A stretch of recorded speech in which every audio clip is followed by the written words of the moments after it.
Is there an external? Look at that. Is there a better webcam we should be using?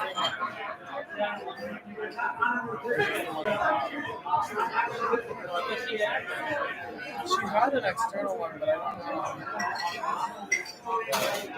If you plug it up before the show, you can plug her in. Hey, everybody. And then just in case it's lost, be ready to pitch. Yeah. Maybe scoot the chair out so I'll rotate out. Yeah. Lynn's talking to it. Hi, audience.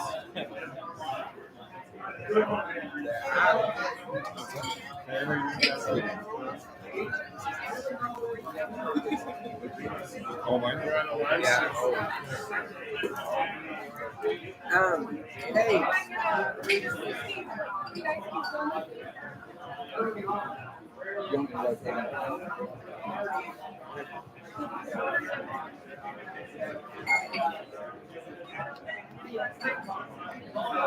It's already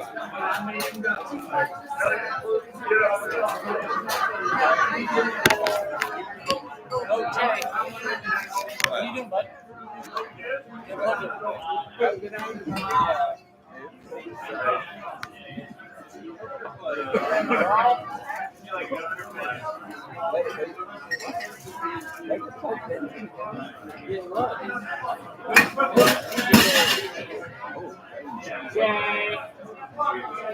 Jay unplugged. Yeah, get it in.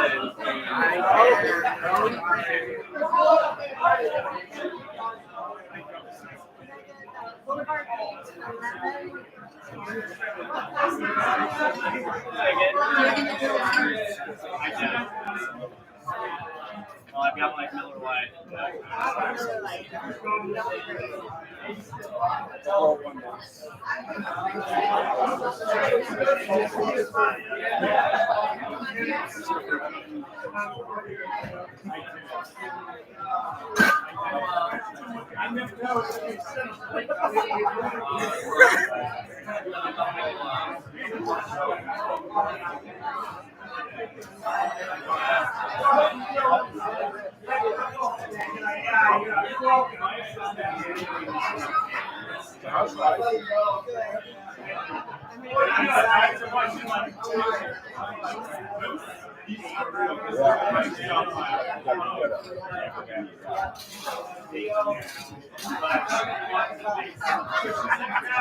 You guys doing good down here? I'll have another one.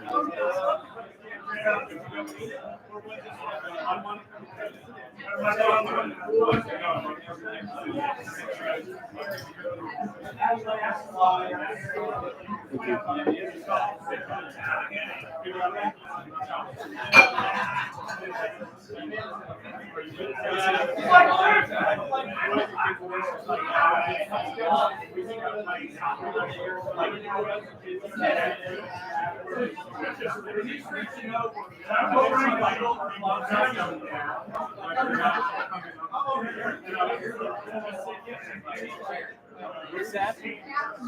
Playing to the space game. How much for that? Do what? How much for that?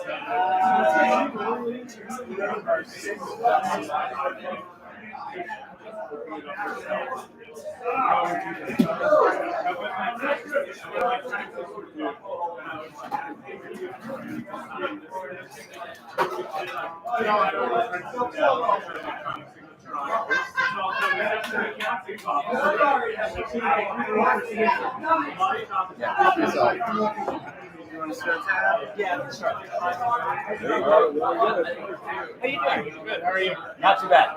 Good to see you.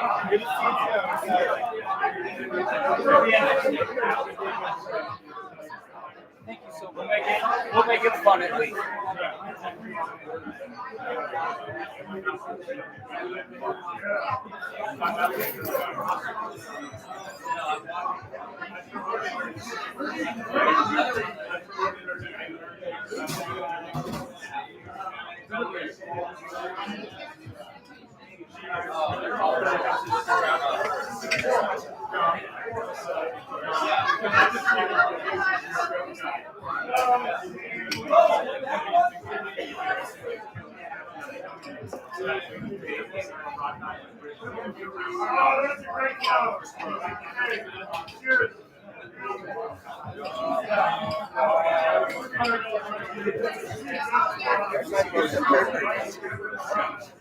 Okay.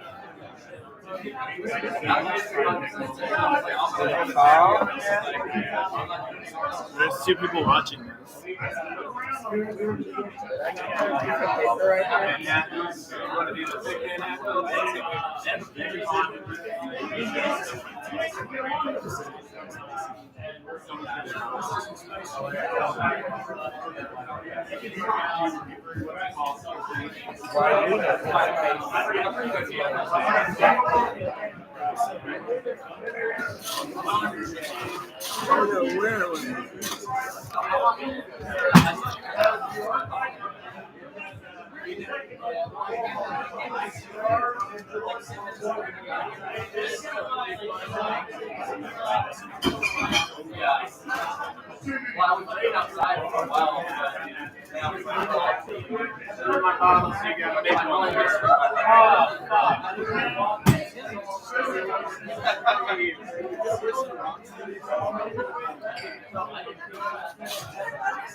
Hey, Seth.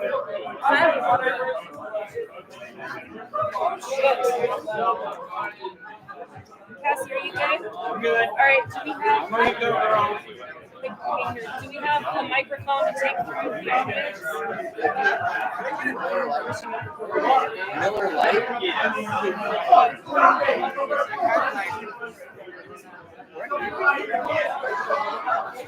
Here you are. Thank you so much. All right, y'all, time to go. 9:03. We got to go. I'll let you in 4 minutes. Like in 4 minutes. Is everything running? Everything's going, and we all look good, and everything's perfect. This is not. It's kind of. If it needs a. Tony's already checked that out. Where's the camera? We didn't hook up a different webcam. I was able to make myself moderator of the Instagram channel, whatever that means. We have other, like, we have good webcams to hook up with. Yeah. But I don't know. I don't. It's okay. But you know what? It's all right. Don't worry about it. Sure. Yeah, next month. Are you sure? Hey everyone, next month the quality of the webcam is going to be great. This month it's going to be fucking fine. You're going to be fine. If you want to figure it out, we can. I don't really want to. I want to get it going. Yeah, so let's we're get done a by show. 12:30. Yeah. All right. See you next month. Starting now. All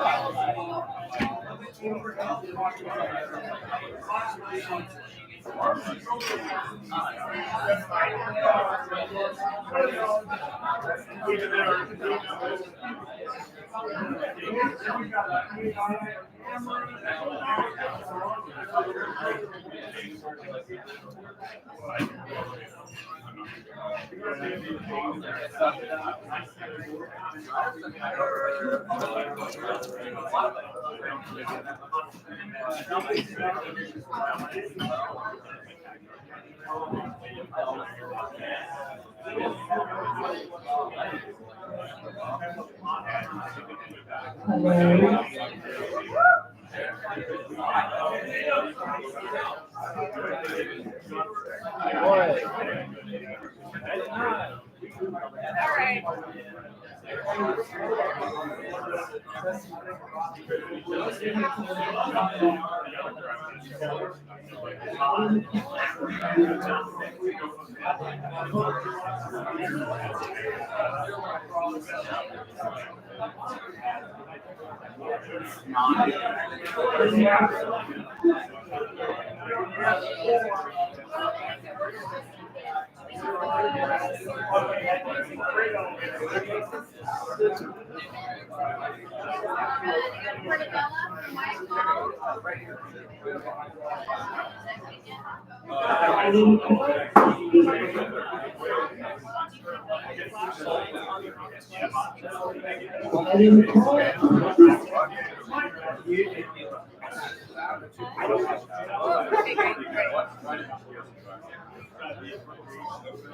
And I'll start at 6:42 when we first get started.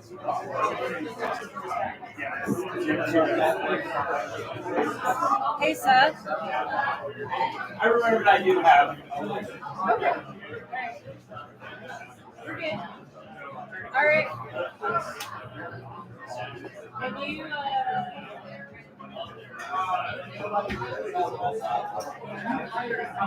Ladies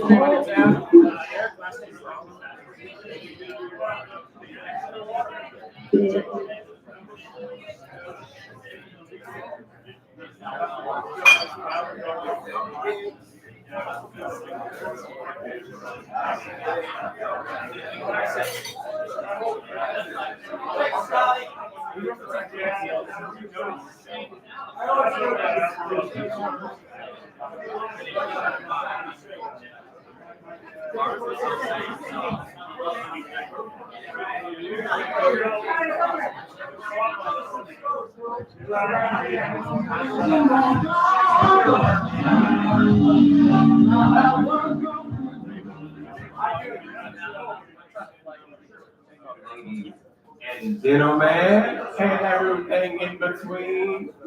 I don't know what to say anymore. Welcome to Colt KC, Kansas City's only late night underground talk show. I am Jay Petty. Please welcome your host, Susanna Lee.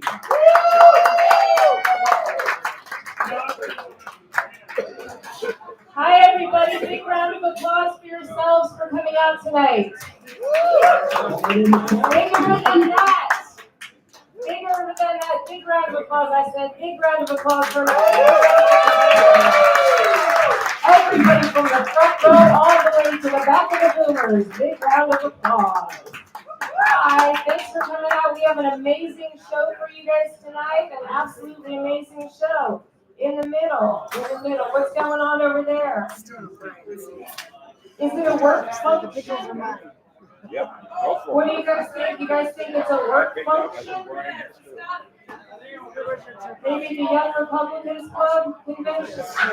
Maybe not young, just the Republicans Club convention? Hey! Gentlemen in the polo shirts. Welcome to Cult KC. Give yourselves a big round of applause for being here for the show. Extend that round of applause to everyone here at the ship, the crew of the ship, Naomi and Billy in the back. Steph and Billy Shuck in the front. And you know what? I want a big round of applause for Jay Petty for bringing me up.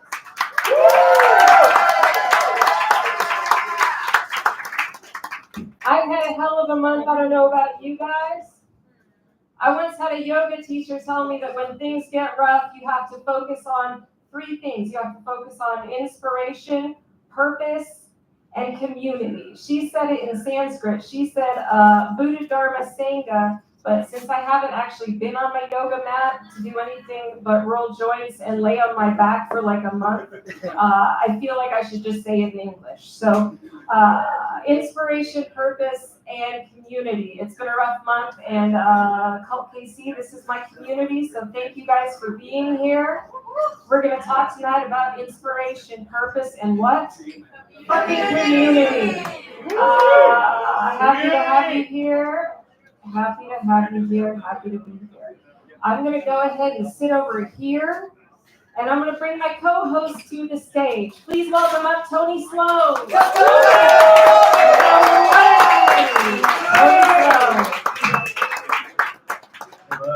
Hi, Tony. Hi. Hi. How's it been this month? How's your month been? It's been okay. Yeah? It's been better than bad. Better than bad? How's work been? Work's been boring. Yeah? Go ahead, ask me the same thing. How's work been? Well, let me tell you. So, I don't know, how many people by applause were here last month? That's encouraging, only the people on the show.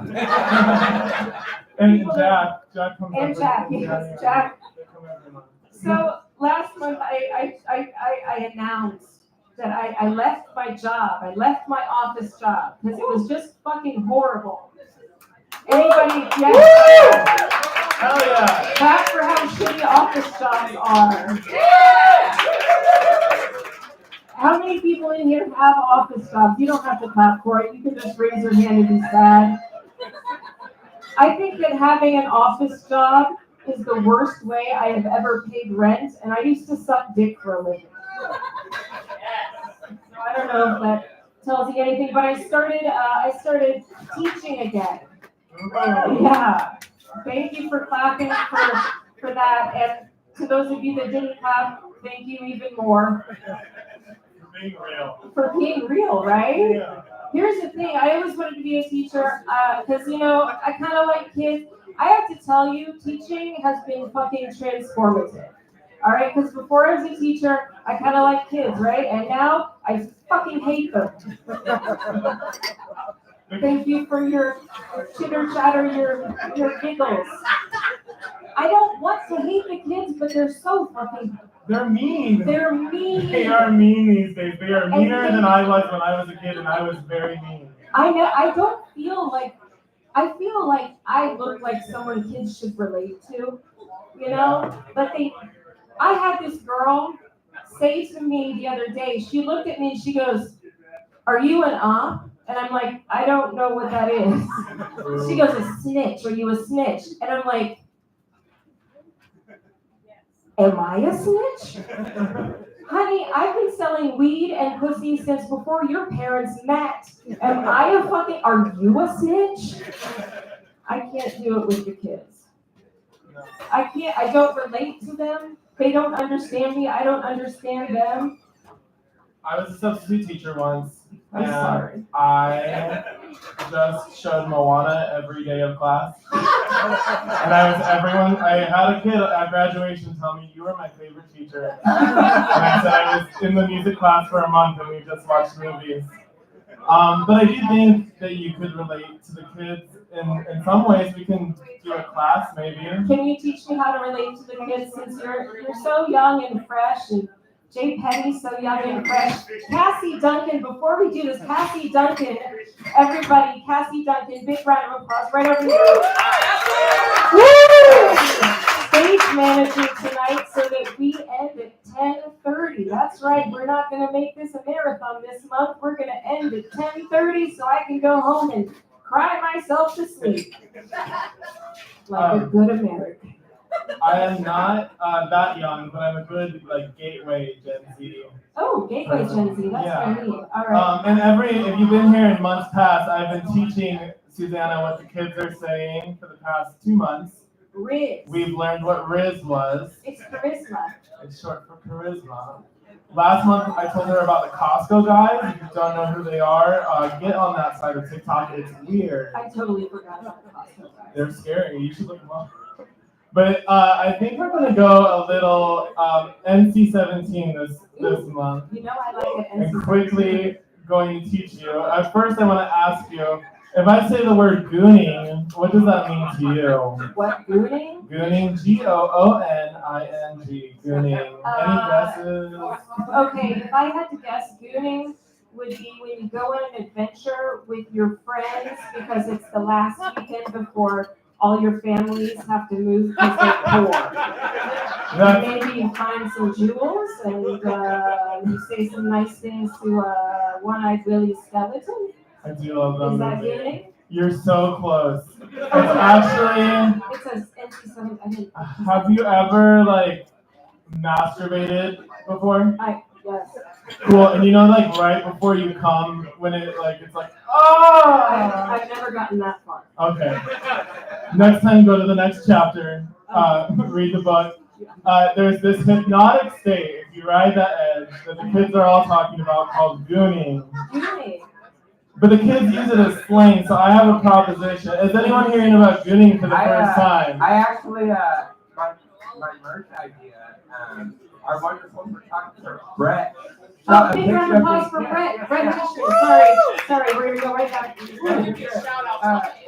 Brett of Pixel Studios took a photo shoot of me, and I'm posing like the moonlight picture, you know, like where it's just my face. But I'm like, I have like a gooning face on, and we're gonna, instead of moonlight, it's gonna say goonlight. I fucking love this. Be on the lookout for my goonlight shirt. So I'm gonna try and understand. Is gooning like edging? Yeah, but you like go cross-eyed and start seeing God. So my goal is to start using gooning even more colloquially. Like, oh, I had hummus at the ship and I totally gooned. Things like that. I came to Colt C and gooned my ass off. I was sitting right across the table from you when you had that hummus. And I was gooning hard. And that's your vocab lesson for the day. Gooning. Gooning. Thank you. Well, you know what? I think that our first guests are going to make us be gooning. We're going to goon so hard. We're going to goon. Are you guys ready to goon it? To gooning? To be gooning? Are you guys, how do you say it? Like, what would I be like, who's gooning? Woo! Woo! That's perfect. Goonies never say die. Okay, we'll go back to gooning. You guys, this month's guests, okay, listen, if you've been to Cult KC, and I know you have been, and if you haven't been here live, I know you've watched the live stream. It's very, very big show. All of our guests are always fucking amazing, right? Yes. That was not very confidence instilling, but that's okay. So our first guests tonight are fucking incredible. Last Friday, we had a little Cult KC field trip to the ship, and we saw a band. It was incredible. I don't know, like calling it just a band doesn't even fucking do it justice. No. It was a 20+ piece, big band, hip hop, like mosh fusion. A lot blacker than this room. Yeah, but it's okay. They're gooning. So it'll be fine. I can't even tell you how excited I am to bring to the stage your first two guests of the night. Oh my God, this is the quietest it's been. And I'm excited about it because it means you're full of anticipation. Are you full of anticipation? Yeah. Are you fucking gooning for these guests? Yes. Please welcome up to the Cult KC stage, Kemet Coleman and Kadesh Flow.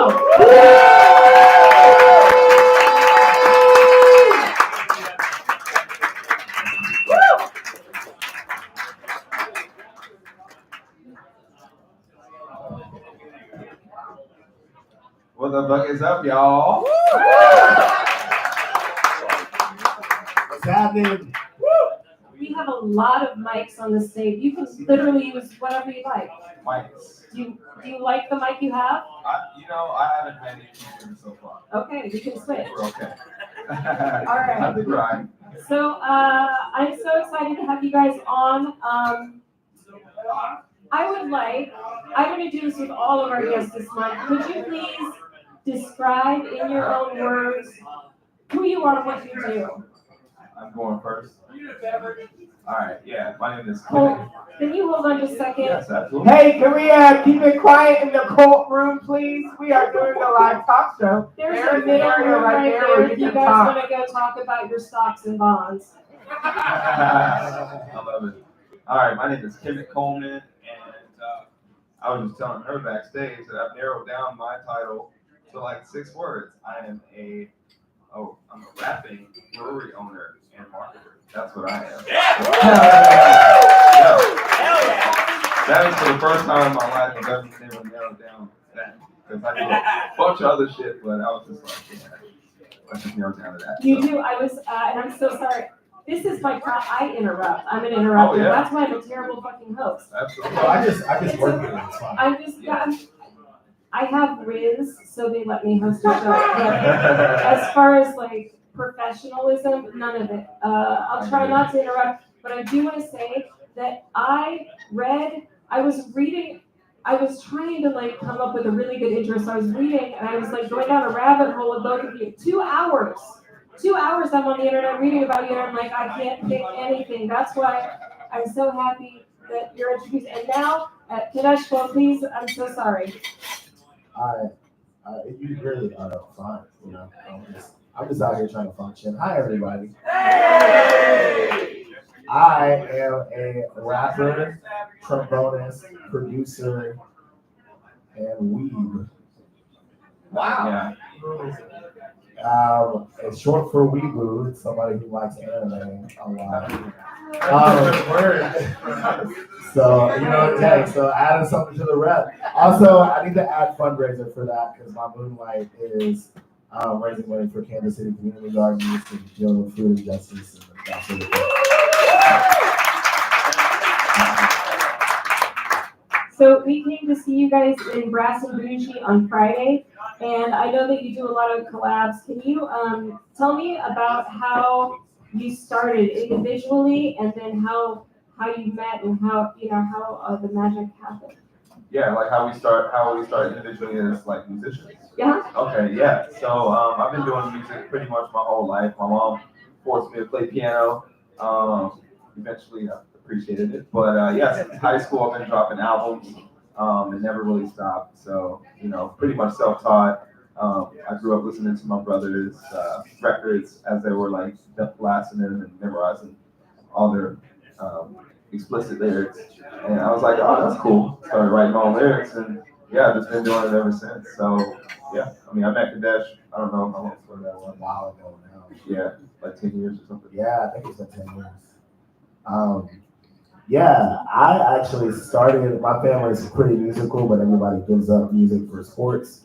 Everybody's stocky like me, but varying degrees of height and weight ratios. That's because it's in the NFL, like, that's just cool basketball stuff. So, like, but I actually started playing trombone because I wanted to make fart noises. I swear. And then a few weeks after that, people on the back of the bus were roasting one of the homies about his breath. And there was a song that was a parody of Destiny's Child's Say My Name. And it went, close your mouth, your breath smells like onions, sour cream and fun, yes, you can close your mouth. And you had to have a rap verse with all the R&B pop adjacent remixes, so somebody had to do a rap.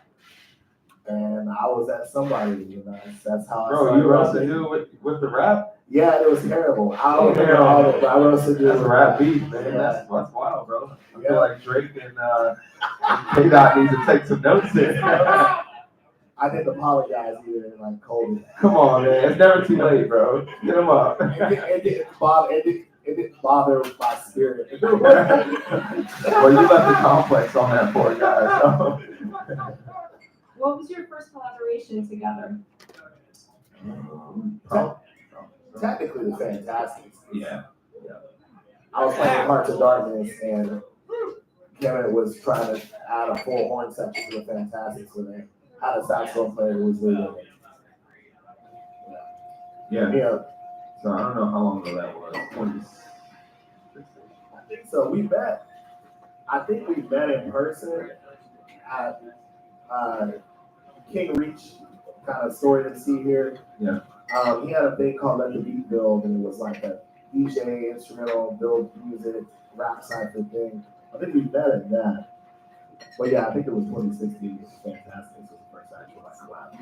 Yeah, the Fantastics is my funk, rap, rock, dance, whatever, disco, boogie dance bands.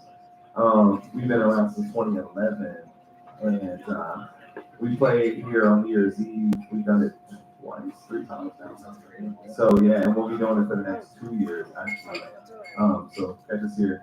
You already have your New Year's Eve books. Not booked a for the next hidden 2 years. Look, we kind of plan in advance just because New Year's Eve is a big night. So It is. As a comedian, I never worked. I worked New Year's Eve one time as a comedian. I worked in the basement showroom somewhere in Minnesota on the Y2K New Year's Eve. okay, that was. That's called a bunker, Susanna. I wish I would have been drinking age at that New Year's Eve. But I was Thank you for nowhere making me feel so near young and drinking. vibrant. I just thinking about drinking at that time. I was hoping my PlayStation 1 didn't shut down from the technology glitch that was supposed to happen. That's funny. I was scared. I took my cat with me, and I took like whatever canned food I had in my cup, which was corn. It was 1 can of corn. I Oh. stayed in a Motel 6 with 1 You can were of corn prepared. and my cat. I think Marshall Mathers, Slim Shady came out that first. Yeah. I was Anyway. telling my mom, I was like, bitch, you better not go out tonight. I need you, Mom. Well, back then, I was fucking a guy that knew a lot about computers. He did IT for a company that I used to work for. And I asked him, I was like, do I have anything to worry about? And he was like, maybe. Nobody knew. So, Brass and Bougie, okay, how did it come about? All right. I'll let you start. I'm gonna interrupt at some point now. So there's a guy here, Marcus Lewis. He was a guy that was conducting and leading the band. He is super prolific as a trombone player. He's played with Aretha Franklin, Bill Mars, but he had jobs with the Ohio players and the Janelle Monáe. So he was a trombonist for her first 2 albums. And he was here and he knew that she was doing an all-woman band for the Dirty Computer album and that she wasn't going to do, or at least horn section. So he knew she wasn't going to need him for this next album. And he had always wanted to have a big band with rappers. So he hit me up about covering All Right by Kendrick Lamar with the big band. And we did that a few times. This is in 2017. And at this point, Kim and I were kicking it. That's when I'm gonna interrupt him real quick. So I wasn't able to make this show, but I see this big ass band performing All Right by Kendrick Lamar, and this dude's rapping. And so I messaged, I don't know, probably both of you guys immediately were like, I don't know what y'all doing, but I'm a part of that project from now on. Luckily, Marcus was like, okay, cool, send me some songs. So Yeah. And then he arranged some songs that we had. That was the first album. And a lot happened with that. We did a show up. We packed out what used to be Ruins Pub. We packed out that parking lot for our first live show ever with all of our music. And then we dropped a debut album that was hit number 1 on iTunes Jazz Charts, debuted at number 15 on the Billboard Jazz Charts. And then we opened for Janelle Monáe at Starlight Theater a couple months after that. And it really was just going crazy until COVID happened, basically. That's how it started. Very nice. And do you find, or how do you find collaboration to be inspirational? Do you find it to be inspirational? I don't think it happens until it's inspirational, or unless it's inspirational. So for me, at least. Yeah, I agree with that. I really need to feel inspired by a collaborative experience. What's been happening recently is I've been challenging myself to try to be more intentional and moving myself into a more inspired place because I know way too many extraordinarily dope people to not be collaborating more. And that's been effective in that I'm doing. I just released a song with a rapper buddy from Bethlehem, Pennsylvania, and a rapper buddy from Birmingham, UK. And everybody snapped on it. It was a beat I've been sitting on. But like, I'm trying to be just more about that. We got a song that Kevin featured me on. We got a song that I featured Kevin on. And all those feel really good when they happen. But like, I don't know if you know this, but like I like basically the beat for Messy. I was sitting there listening to it and I was like, who do I hear on this? So it's less spontaneous and more like, okay, I know somebody who would sound good on this. I'm just gonna listen to it until I hear it. So, Yeah, and I still owe you that. Oh, you Those still do vocals. it? I've been like, I did the verse like, I don't know, probably half a year ago. murdered it. Yeah, murdered it, and then forgot to send him the like acapella. Anyway, yeah. So on that note, though, really, I've been getting back to a place of just getting playful with it because, like, for the longest time, especially trying to pay dues and all that, I was trying to go as hard as I could, or like really just trying to prove to myself and to everybody else that I'm the dopest. So now it's like I'm clearly an expert. I've been doing it since 2005. So I can pretty much do whatever I want musically as far as rap goes. So now I'm just having fun and playing around, just trying different styles, different rhythms, different time signatures, different beats. I've been making my own beats since high school as well. So hopping on other people's beats, and it's like a whole new kind of perspective because like I hadn't heard the sounds 1,000 times before I started writing. So it's just a fresher approach. So yeah, lots of playfulness. 2005, like Eli, huh?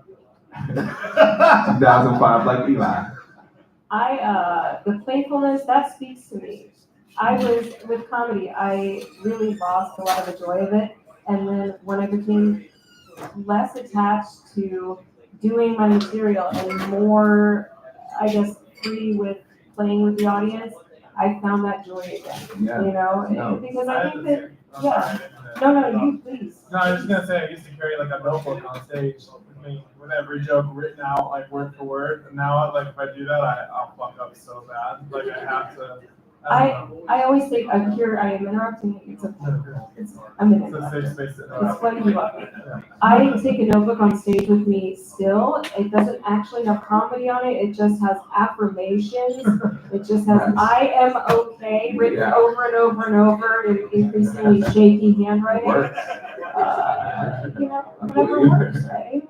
Yeah. Have you guys always found a community like acceptance?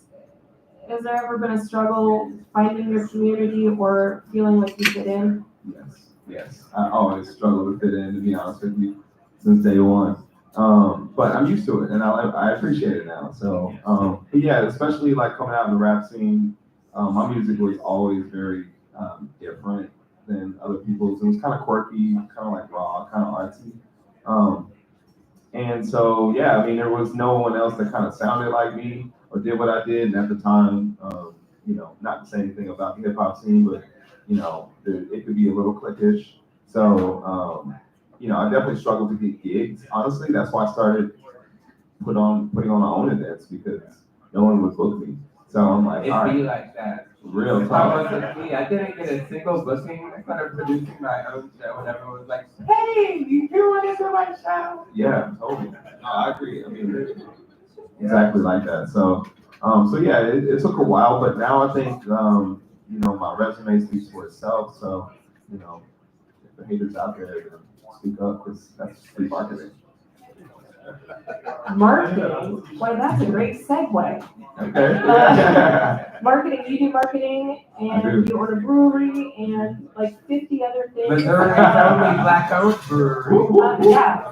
Can we talk about that? It's called Behind the Street Brewing Company. Yeah.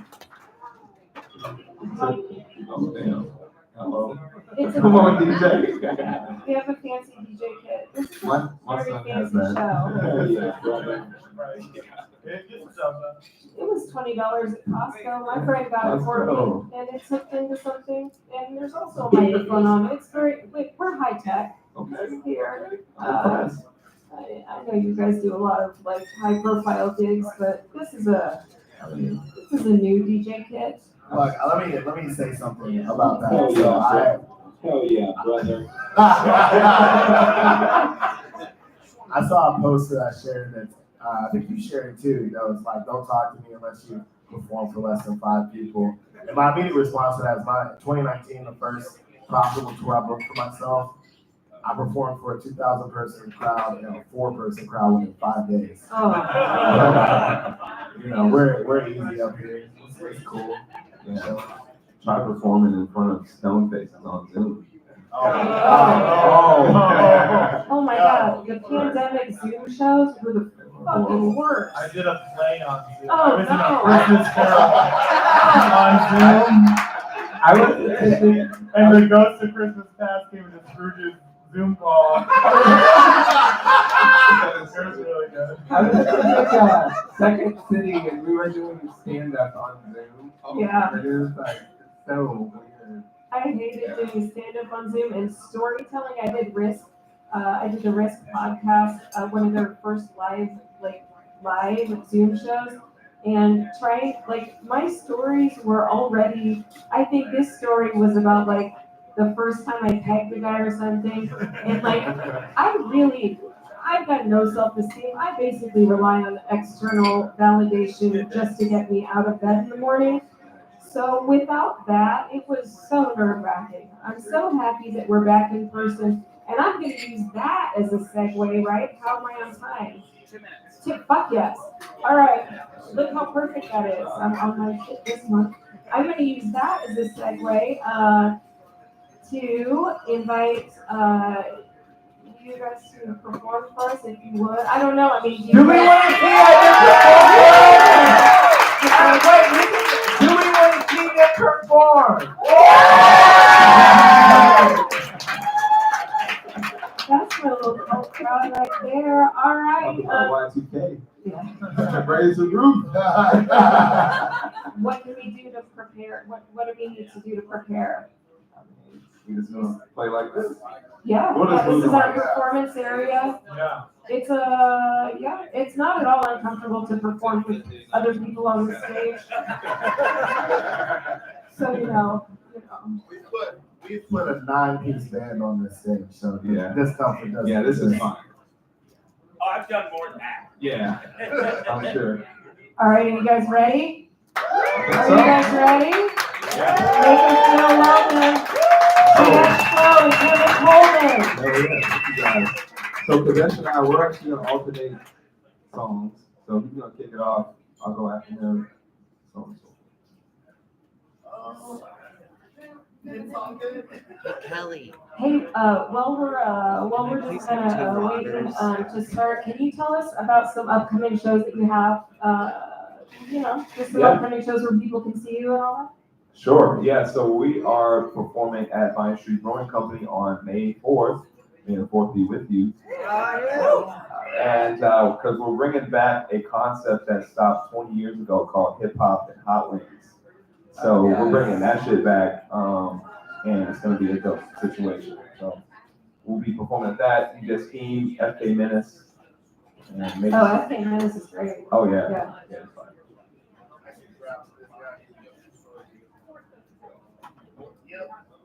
All right, everyone, Kadesh Flow.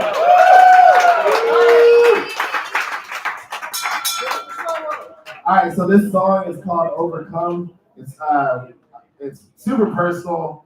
A lot of our stuff is personal, but also inspired by anime characters. So this is inspired by Nanami from Jujutsu Kaisen. RIP.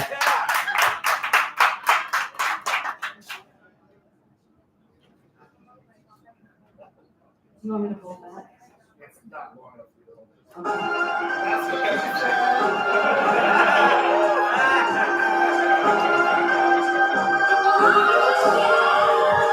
Yeah, we can tell people who look up to me to keep it pushing. Something up for this for something we look second place. Gotta be honest on the way my life is too building. I'm not always certain that I'm making it bring advice. People know my talent when I've been trying to take this life. What's my intention to protect my purpose? Time for the look for other problems, for the run away from mine. People is all about me, I'm on the run to make me shine. This has always been the problem, the one that I've been crossing. When it is a book, what kind of thing is I've been walking by the cousin with my focus, I'm so listed. Just being alive in the systems we exist in, I'm a firm. Recognize the one I'm on the search to risk it. After not the hit, I heard the call and I missed it. I wish I never run away, I wish this world was different. I'm just trying to rise to be shifted. I pray we can overcome. Take it in the overtime. A lot of people potential, maintain hope and I can overcome. Yeah, I'm supposed to shine. And when the government gets down, I feel over, I'm overcome.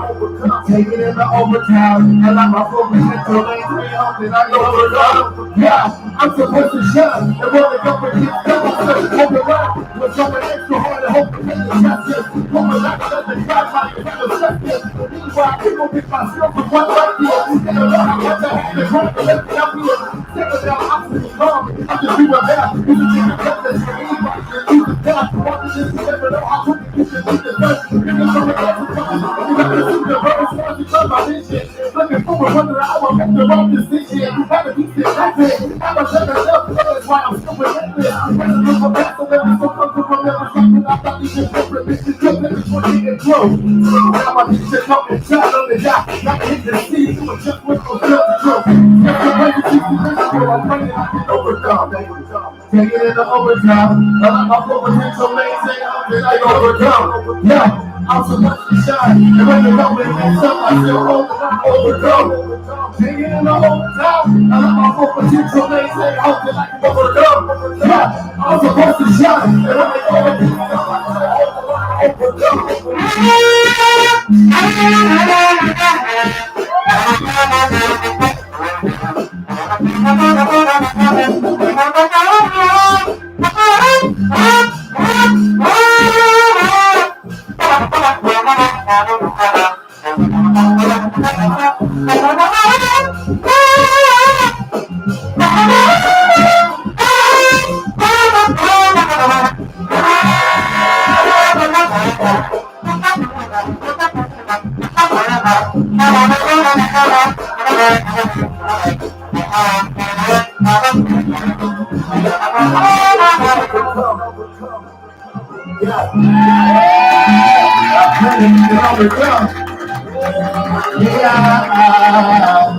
hold it, we can overcome. Thank you.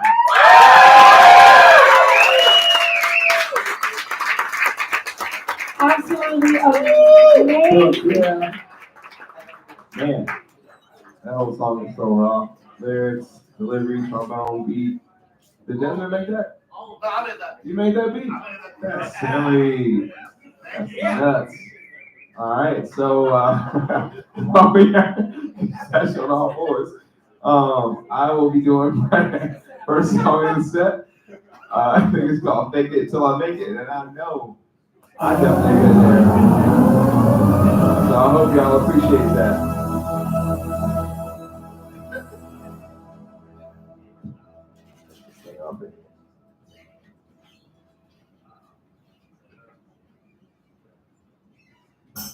Stand back cause I'm about to blow past the door, where the passion goes. Hood cats ain't worried about your crash approach. The grass is smoke, okay, Willie Nelson choke. Talking shit with hashtags and quotes. Killers even with 6 fingers on 4 backs of coke. OGs looking at me saying that's the O for my city rock zone cause I'm passing soul. Bringing down trees hopping while I'm passing smoke. That's KC, you ain't got to know, but what you have to know is that I'm at the flow. I relation giving birth to a class of folk, and that's how I practice like Catholic Pope. Good time with the down with a platinum rope. Put a shit into fashion, that's all she wrote. Middle passage, your boy about to rock the boat. Bro, I hope, please, ride through the show. Me, you gotta know me, but you gotta take me. Now we must take it. I can't be wasted. I can't be famous, so we can take it. Show me the money, show me the script, show me the paper. Do gotta feel. I don't think you know this feeling I feel. Think it till I make it, and that's for real. Verse 2, it gets no better than this. You can't resist the flows and the pedals I kiss. I never commit, something that I can't ever feel. Hold your blood, this ain't on this rhyme. I still say, yo, my grind. Yeah, I got casualties, but not to be. Never match how this eat. You don't want to with me. I got tons of me. 2030 coming running, I got tons of me. The nightmare of the government. It's a new covenant, black independent. Find it from a bear, stack it, hide it. Throw it in the floorboards, house, jumping after every dollar in it. On George, on the truck. I'm home, you'll not, or dirt, got a couple hoes, but I should have got 4 more from me. I'm finna kick it so much hate, cold, 2 shots, I'm a place, so gotta give me those, I hope, please, I do the show, you, I got no, but you gotta play me, I would frustrated, I can be wasted, I can be famous. So we can take it. Show me the Monday, show me the spread, show me the big ride. You gotta feel. I don't think you know this till they can fail. They can tell I make it. On the balcony of a Rain Motel, anticipating my death is in the air. It's just Jackson in my detail. Shot blast in my neck with my head. Being put on me one more time. Boy, here I come, I'ma rest my eyes. Please just on me till I better love her from the triple I promise made up. I think I'm gonna make plans, ain't done it. Ain't in the hood though, calling like the bank in the courthouse, loving it. Calling like the White House, not the 44, but to the bumper with the water overlooking for snow. Nigga can be like now, we don't come to know next to a 3 pound. Boy, got the ball, man, mine like 8 pounds. This is for my homies, 91 to the 8-9, bro. My homies, right in the show me. You ain't gotta know me, but you gotta take me. Now the clock's faded, I can be wasted. I can be famous, so we can take it. Show me the money, show me the spread, show me the big ride. You gotta feel. I don't think you know this till I feel. Make it till I make it, and that's for real.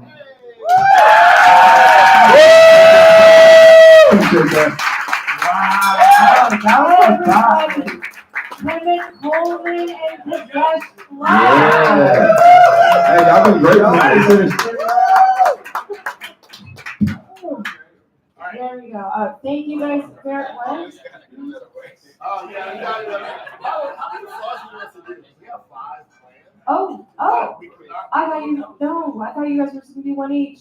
But do you guys want to do something together too? Yeah, To like lead us out and lead us, yeah? Well, yeah? Oh, will you? Oh, fuck yeah. Yeah, go ahead. Can I answer this? Okay, you guys. Oh my God. All right, so I've been trying to get I get good guests. I fucking love the guests I get. And there's some musicians in Kansas City I've been trying to get, and I got a little discouraged because I keep getting rejections. And I was on Instagram one night, just like all of us were. And I saw, I can't remember which of you I think it was you, Kadesh. I saw you post this song, just a clip of it. It's been stuck in my head ever since. And right after I saw that, I reached out to Chris, to our mutual Chris, and I was like, do you think they'd ever do my show? I may have even used like all lowercase letters, just like more than humble. And he reached out and he texted me back. He's like, are you going to be happy? Are you going to do a happy dance if they'll both? Anyway, all that to say, this next piece, it's so fucking catchy. I love it so much. I love it so much. I don't know. Are you? I know you guys are. I know. We're a community. You guys like the more morbid humor. Yeah. You can appreciate and listen with compassion. All right, you guys. Yesterday, I took my baby boy, my almost 19-year-old baby boy, Boostin, to the vet for the very last time. We won't talk about that any further. But I want you to know that even in my fucking just deepest despair and heartbreak, this song was still going through my fucking head. So I'm so excited. Thank you. Okay, everybody, please welcome. Yeah. So let me give you a little context about the song. All right. So before I even go there, actually, who has an iPhone? Raise your hand. You got an iPhone? All right, cool. Who's got an Android? Raise your hand. All right, cool. We got like 4 Android users. Nice. All right, so I heard some booze. It's cool, but I happen to be an Android user myself. I have a quite superior phone that I'm holding on my left hand. And my friend Kadesh happens to be an Android user as well. And the other gentleman who's not on this stage with us is also an Android user. So we have been taking the brunt of the impact of having an Android for so long, that for way too long. We would like to be judged by the content of our messages and not by the color of our bubbles. Seriously, I think Dr. Kenneth Coleman said that. So this next song is called Android, and I think it's a song that everybody's gonna love because it's funny as fuck. It's funny as fuck. So the second verse, he's not here, so we're gonna make something up or something.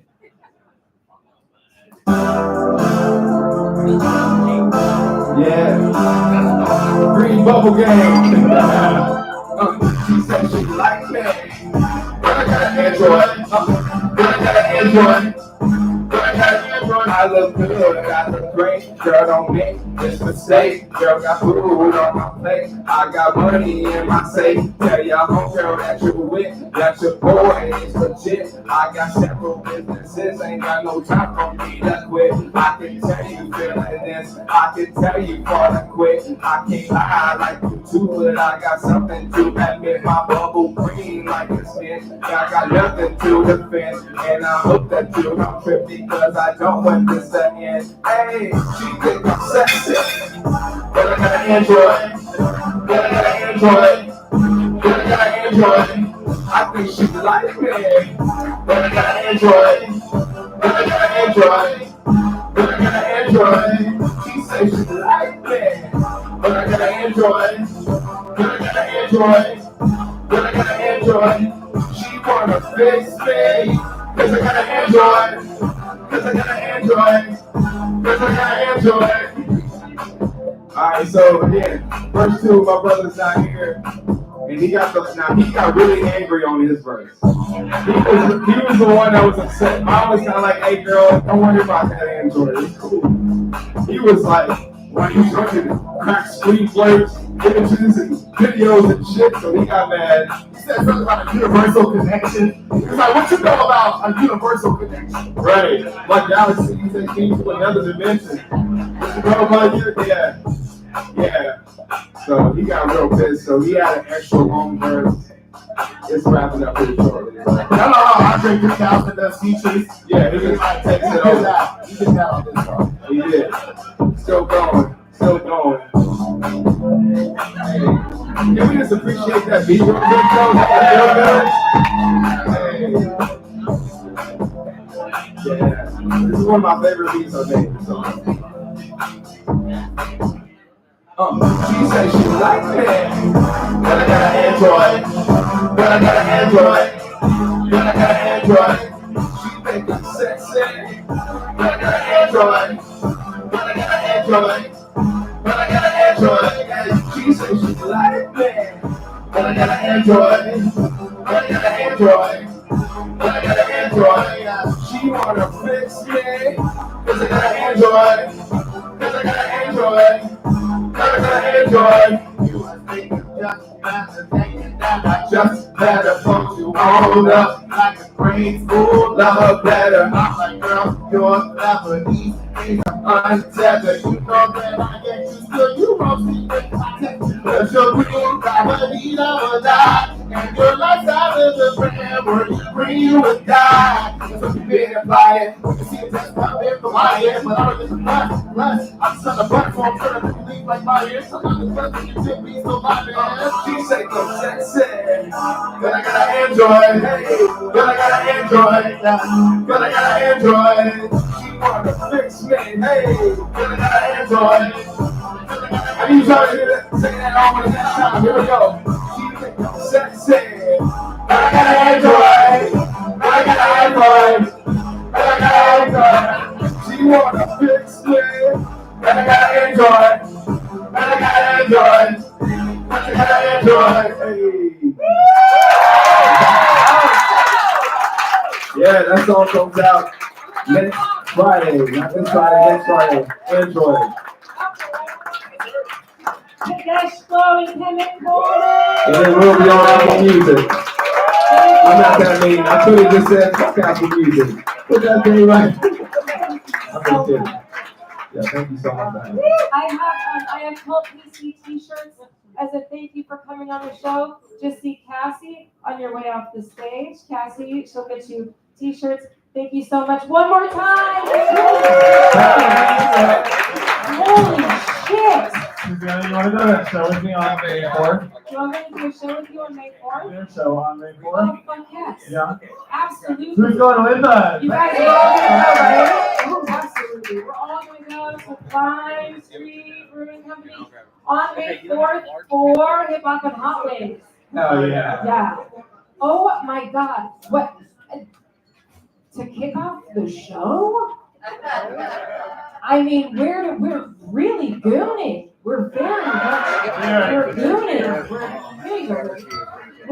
We're gooning hard. Do you goon hard? Yeah. Or is it like, I'm gooning I think you do hard. How do you do, how are you guys gooning? Are you gooning hard? I'm gooning. So hard. I'm fully gooned. It's like a blue goon. I mean, wow. What a fucking great show. Oh my God. And we just started. I don't even know. All right, your next guest coming to the stage is a new-ish friend to me. We met a couple months ago, and since I met her, I've been following her on Instagram, and literally every day I watch her reels, and they're comforting, and they're affirming, and they're fucking real, and I'm just they're real reels. REALREELS. And I'm super happy to have her on the show. Please welcome up to the stage, Molly Talbot.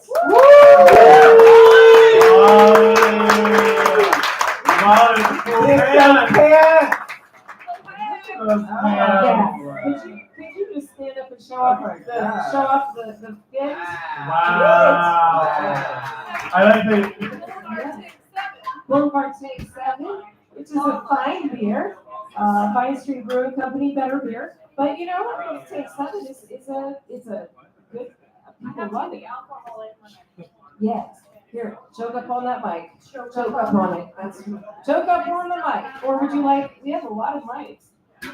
So, in keeping with my promise of, asking everyone the same questions this month, could you please, in your own words, tell us who you are and what you do?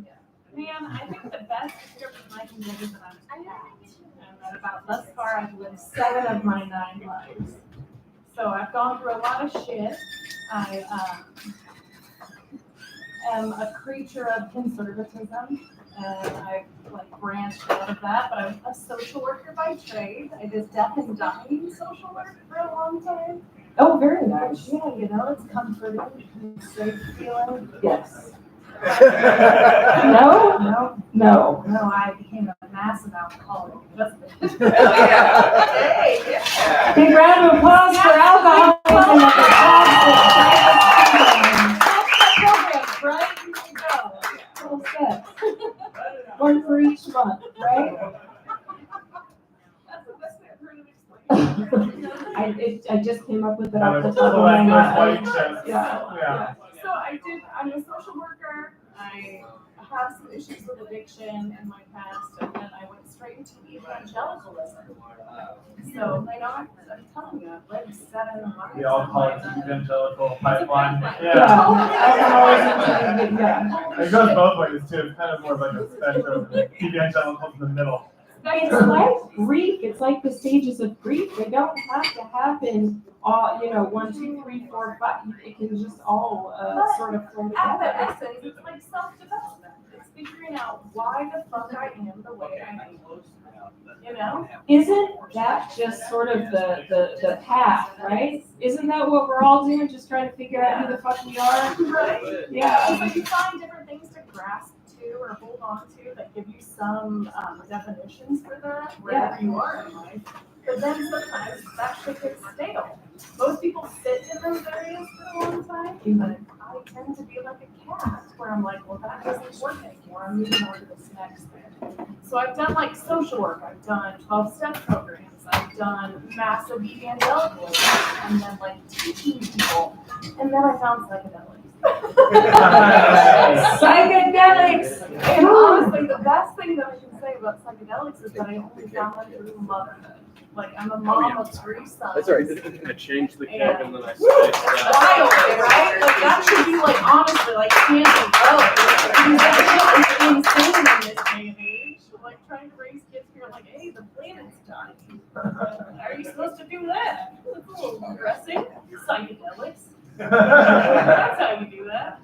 You reframe a lot of shit that feels hard in a way that isn't just like spiritual bypassing to a church. And so now I sit with people that are taking medicine like psychedelics and try to help them get comfortable with the shit that used to shut them down. And this is the psychedelic coaching, right? Yeah, that's what I do. I- And honestly, it's because I love kids. Like being with kids makes you feel safe, makes you feel like yourself, Yeah. and then you just want to take that to adults. So I was trying to. Psychedelic coaching is such a dope title. Yeah. Psychedelic coaching. So can you, can you just explain like a session? So like my first session with you would start and go. Into your body. That would be the biggest thing, is like stop talking about the shit that happened to you and figure out where you feel that when you say it. Wow. Ooh, somatic. Wow. Yeah. Do I take a psychedelic first? Oh, for sure, because it eases that transition. Even if Do you're you a like- cannabis user, like if you're, I mean, I'm a huge cannabis. Oh yeah. Who likes weed? Who likes weed? If 420. that's too intense for you, go buy a Delta 8. No. No. Delta 8. Listen, Drugs. Diet weed. Drugs. We are. Yeah. DMT, y'all. Do you? Delta 8. We're all doing it right now. Cannabis is intense for some people. It's your fight or flight. Yes, the sympathetic and parasympathetic nervous system, the fight or flight. Fuck that, that feels unsafe. So Delta 8 can be like an easier pathway to that. But then I would say microdose. Find some mushrooms. Find somebody who will sit in the woods with you someday and just be like, man, that rock is real pretty. We're gonna do that this That weekend. sounds Do you This weekend, you guys can do it. We're gonna all eat mushrooms and sit in loose water. Season right now too. Yeah. We have like a property where you can buy some morel mushrooms. We can, like, I'm this pretty property. sure the GM of Woody's does. The GM of Woody's has, oh, yeah. He Uh-huh. just posted he's gonna go forward. Did you know that, like, it is common when people are hunting morels for them to find, False morel? no, not false morels, but body parts. It's a different kind of mushroom. So do you choose the drug they take or do they choose it? How does that go? Okay, so thankfully, I know someone who lives in like the heart of Philadelphia. So when he walks out his door, he just sees people on fentanyl, like Wow. passed out, like fucked up on fentanyl. So this dude is like, I think the federal government might come after me at some point, but at this point I don't care. So I'm just sending people mushrooms. So I have a hookup that will like mail mushrooms to people. And he's like, at this point, it's better than fentanyl. It's Yeah. better than the shit that people get stuck on. So I have a hookup. Like, yeah, you can No. choose your strands. No, I mean, so Like penis envy, you can do like albino gumby. I'll do penis envy. What's We that? talk about they always have fun, man. Albino gumby, Pluton. What's your favorite strain? Honestly, penis envy. Oh, yeah. That's a What does strain it, that I does it make you grew- horny? When I lived in Denver, I grew, because that was the thing. I went from like evangelicalism, like teaching women and being like a Bible study leader, to getting super fucking depressed because I got postpartum depression. And I was like, well, it's either I go back on drugs or I'm suicidal. So I'm gonna eat some mushrooms. Oh, my God. Because Denver decriminalized it and made it alright. Oh, that's right, yeah. I started growing, but penis envy is a very feminine type of thing. And the way that it's like body, yeah, penis envy. Just like, yes. It's like a real body heavy mushroom instead of a thought heavy. So So like golden teachers are a great one if you're trying to process trauma. I've got a bunch of those. Yeah, shit, it'll do work. So they say, I had a friend explain it to me that golden teachers are a great like masculine kind of type of mushroom in the way that you would do and do and do and do and do. But penis envy is more feminine in the way that you will just receive. Like it'll teach you its own shit. It's more in the body and dancing. So like with penis envy, you can just eat them and it will come to you. Kind of. You don't have to like chase Like, do after the it. meditation Yeah. and do like the, okay, so in my childhood, this should happen and this makes sense. Yeah, so it just, honestly, I feel like Paul Stamets is somebody you should read.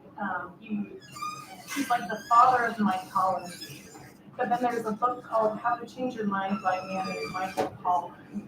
Oh yeah. Yeah, and he wrote like The Botany of Desire and Golden Rose. Yeah. He just does every psychedelic you can find in his book, How to Change Your Mind, and describes the experience. Like he does DMT, he does ayahuasca, he does LSD. But this experience with mushrooms, it's just really beautiful the way he describes the whole like. Yeah. Are mushrooms your favorite Yeah, psychedelic? I'm a myconite mostly. Yeah. I've done all the other shit, but I- I like mushrooms.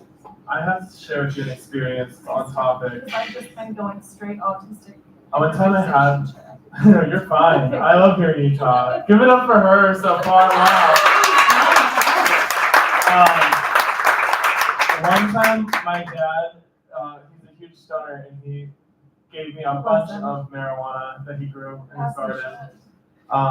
And so I had a surplus, and my friend was like, I would love some. All I have is acid to trade you. So I traded acid for weed. It's fair trade.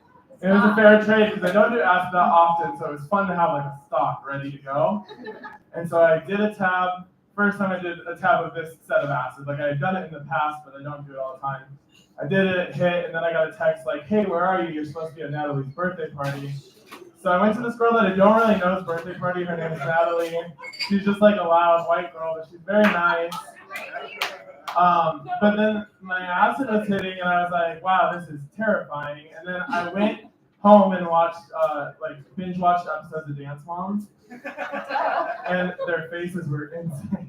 But I have to say, when I was going through that, I was scared for a little bit, and then I was like, I can survive anything after this. I put myself through the most dangerous but controlled experience I can think of, and I survived, and I came out on top, and I came out a stronger person, so I believe it all. So now imagine your Dance Moms experience after having set like an actual intention. And being like, I want to learn how to pirouette. And I'd be spinning all over the stage had I set that intention, but that's for next time. Are we all gonna do mushrooms on the next show? Woo! Yeah. Let's go, Bachelor! Let's go! BYOM. So how can people find you if they want some psychedelic coaching? Besides just like randomly wandering through the woods and just hoping that, they'll stumble upon a guru.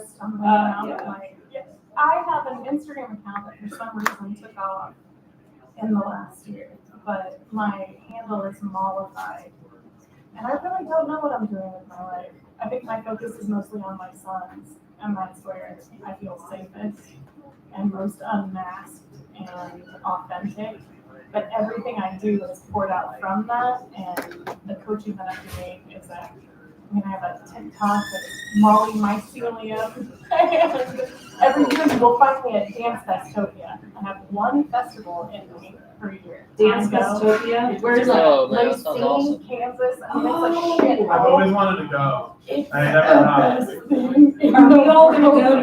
We're going this year. I shut down. I forget that I'm a mom for 3 days. I forget who I am for 3 days, and I just vibe. I fucking need something like that. It is magic. I just put all of my rebellion into one little weekend, and then I'm like a good mom. Like this weekend, I'm gonna go teach my preschoolers soccer team. Like I volunteered to be soccer. Oh coach. yeah, that's right. What the fuck? I didn't play soccer. I have no idea what I'm doing. But Listen, if you need help with that, I played co-ed soccer when I was 14 on my sister's fiance's co-ed soccer team. They used to let us drink beer, huh? Can I teach 4-year-olds how to drink beer? Yeah, you do. I can definitely get some 4-year-olds fucked up. I close. Can I just do a one and done? Oh, come on now. If you know me, do you doubt that? You should say yes. Yes, you doubt that. I would never get 4-year-olds fucked up, but you know, I'll hang out with you while you teach your kids soccer. Thank you for holding my hand. I like that. All right. Well, listen, our next guest is coming to the stage, and I feel like you guys have some crossover with awesome parenting. And like Parents. yeah. I wish that the kids that I taught were your kids. Because I wouldn't feel so paranoid about the edibles I eat before I go to work. Thank you so much. So I would love it if you would stay up here for our next guest as well and just like kind of scoot a seat over. Ladies and gentlemen, Molly Talbot. Molly Talbot. Molly! And you know what? Why don't you just slow the clap in a little bit so I can introduce the next guest? But it's gonna be real smooth, you guys. It's gonna be real smooth. It's like, here, take that. Be real smooth. There we are. Everything's very smooth and professional. All right, I'm gonna bring your next guest to the stage. Please welcome the founder of Lovely People, Jen Johnson Clark.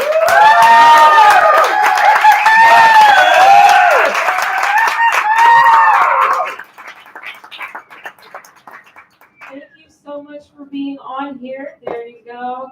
There you are. Welcome to the show. Hello. Hi.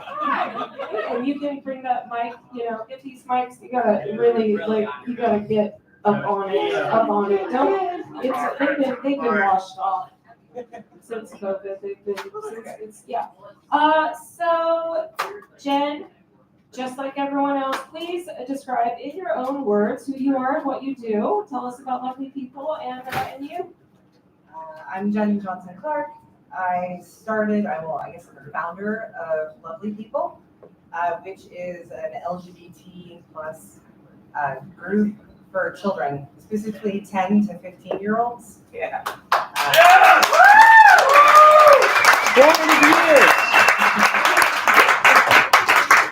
So I started this will be my 4th Pride this year, so this will be my 4th year.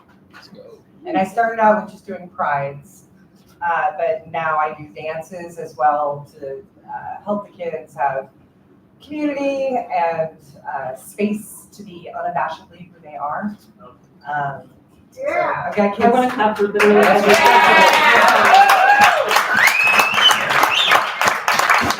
yeah, I've got like parents trekking kids in from like Butler, Missouri and Oh my stuff. God.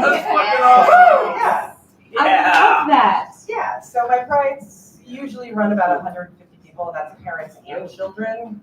But my dances run around 75 people. It's just really fun. The kids love it. Oh, I'm sure they do. I love that you're doing this. I've known you for a long time, and I think that this is just, when I saw you posting about these events and when I heard people talking, like friends of mine talking about them, I was just on the fucking floor. I love it so much because you're so interesting and you're such a unique person. And I just knew it. I knew that the events that you were doing were gonna really connect to the kids that fucking need that community. And the kids that are that are like probably all of us were when we were kids, Absolutely. I love it so much. So tell me, like, what was the inspiration? So my 9-year-old came out as non-binary, which was a little, like, I grew up in the LGBT community myself, so I was very ready for a lot of things. In fact, I kind of hoped my kid would be a lesbian, honestly. That's what my hope was for my child. But they were non-binary, so there were questions, there were things that I didn't quite know. It was all kind of new back then, a little bit, at least for me, just being a mom for, out of the circuit for a while. And yeah, so that happened, and then COVID happened, and passages closed down, so there was really no space for queer kids in Kansas City. So I was just like, fuck that, I'm gonna make something. And I took my kid to Pride, like regular Pride that we have in Kansas City, but it was too, it was not meant for them, is all I'll say. They were very, my kid was very uncomfortable with like penis straws. It was just, people wearing strap-ons walking around. And that was very uncomfortable. So I was like, I need something more age appropriate. So I created this. I got a lot of my friends, honestly, just as my first speakers, Amy Farron, Sunny, a bunch of other people to come speak. I usually have 5 speakers. And then I try and create this space to where, I have people of all races, all gender identities, and sexual identities, and professions as well. Because I want every kid on stage to look up and see someone that looks like them, someone that represents who they are gender-wise, sexuality-wise, and professions that they can really look to of like, oh, I can be a doctor and still be queer. Because it's, so many of us are artists that it kind of seems like you're kind of almost, you should be that, but you don't have to be that.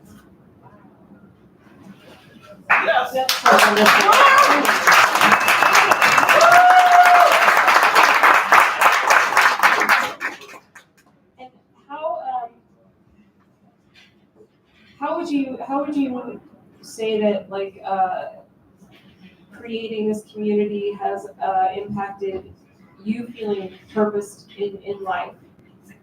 Well, all the children, they're so nice and polite because they just are so excited to have a space to be, again, unabashedly themselves, that they thank me.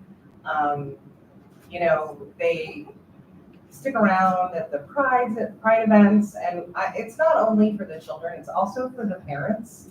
I get called a lot of my kids are non-binary, what do I do? I have a trans child, what do I do? My son is now a son, and has been for a good 4 years, and has recently got approved for testosterone, which is exciting. Yeah.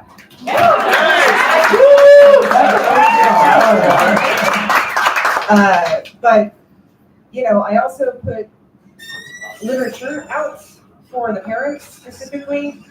Yes. So like inclusive body books that are not just heteronormative. And so there's all of those things. So I've got things like that, and then things from, there's this great, it's called Gender Pathways Through Children's Mercy. So it helps the kids that are feeling non-binary or wanting to transition. It helps them. So it's got a myriad of information on there. But like when I got that booklet, I cried. It was very exciting. Exactly. It's all that stuff, like queer camps. It's got lists of queer camps all over the United States that you don't have the money for it. There are scholarships and all these things for kids to find, community. That's fucking beautiful. It's just so beautiful. So hard. So like somebody going, no, wait, here, there's stuff for you. It's so nice that you're compiling these resources and creating a support system for the parents and for just making the world a fucking better place. Oh, I'm so happy. This is like, honestly, you guys, I love all the shows that we've done. This show is fucking blowing my mind. I love it so much.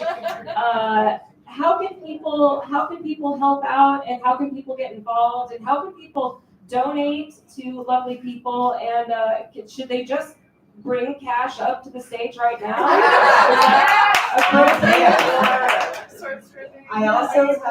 have a Venmo, and it's at Lovely People.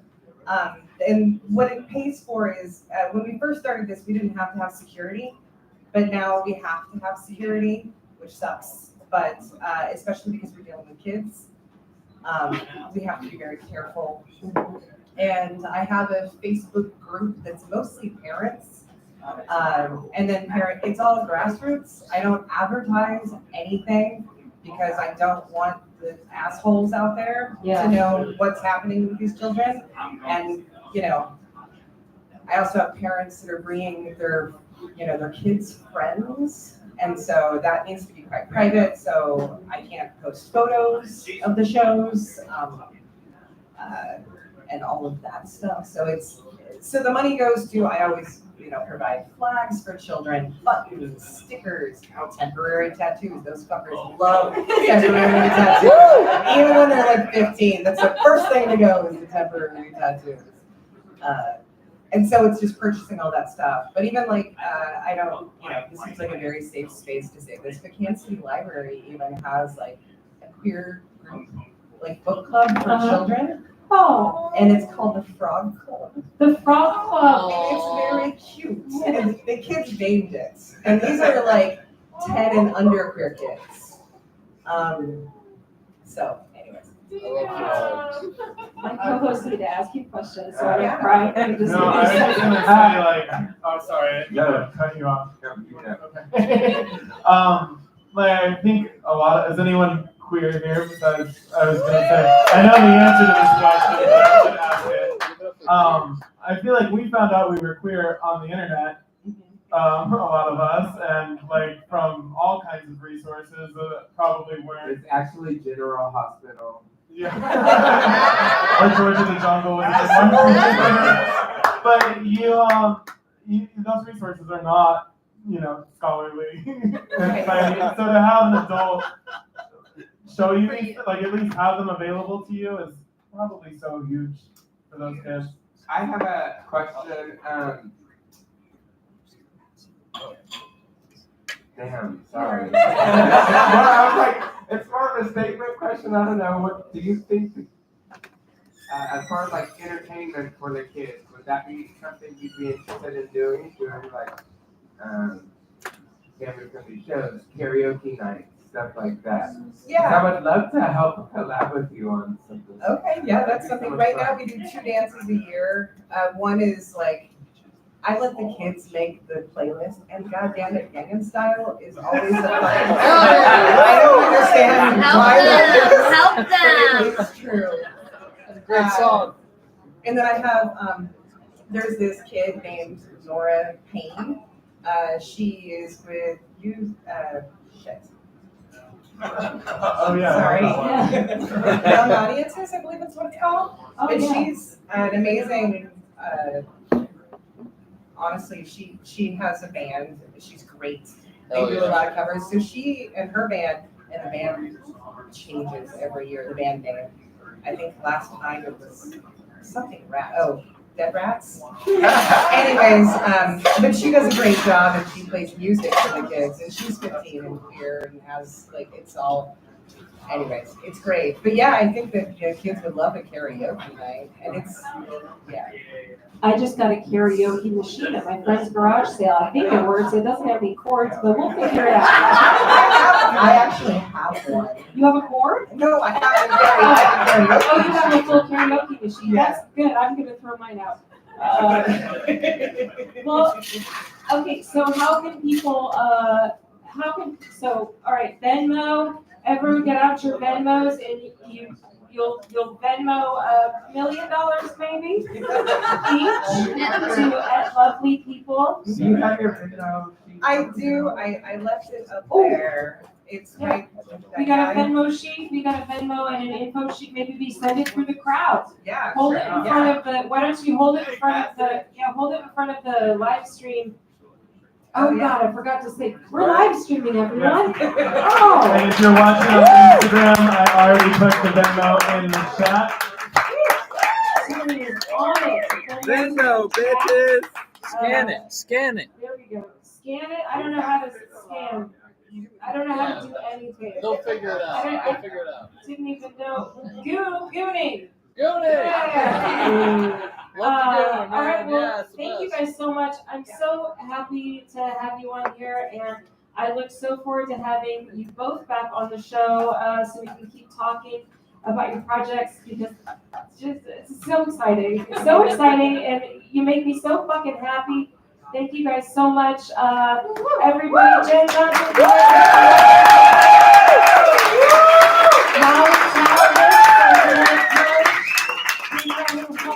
And see, Cassie has t-shirts.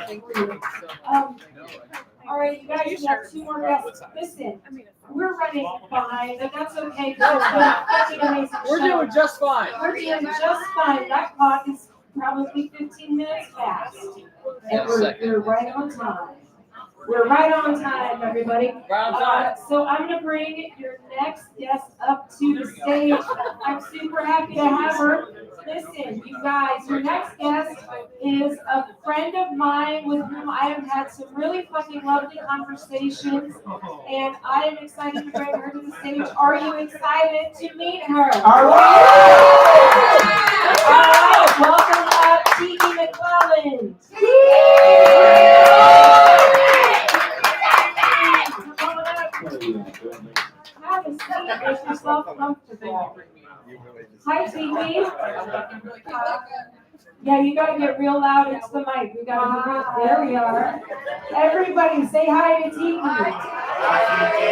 That was nice, but that wasn't everybody. Everybody, say hi to Tiki. That was good. Hey, so in your own words, describe who you are and what you do. Loud. You gotta be loud. Such a hard question for me. It is a tough question. My name is Shanti. I don't do anything. You do so much. Just living, isn't that so much? Yes, it is. Living is a lot these days. We had a conversation, what was it, last week when you, me, and our friend Ryan. Yeah. Ryan, do you want to come up and be part of the conversation? Yeah. Ladies and gentlemen, we are ourselves Ryan Willis.